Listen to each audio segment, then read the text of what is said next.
আচ্ছা, আপনি কত বছর থেকে গাঁজা খান? এই তো 3 যুগ মানে মানে আপনি 3 যুগ থেকে গাঁজা খান? মানে গাঁজা খাবে কি হয়, উপকার কি? কি উপকার ভালো মন্দ তো একটু পাইলাম না। মানে নেশা আর কি? নেশা, হ্যাঁ, এই আর কি। একটু ভালো মন্দ আর কি পাইলাম, খালি খাইয়া গেলাম, বুঝলেন না? গাঁজার ভালো মন্দ কিছু পাইলেন না, খালি খায় গেলেন। খাইয়া গেলাম।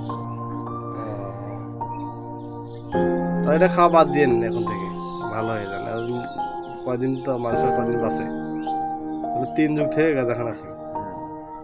কি বলে, ওই বাসায় খান এগুলা? বাসায় বাসায় খাই। এখানে সেখানে? জঙ্গলে খাই, বাসায় খাই। আচ্ছা, ঠিক আছে, ভালো হবেন না? হ্যাঁ, হতে হবে। ভালোই আমি। ঠিক আছে।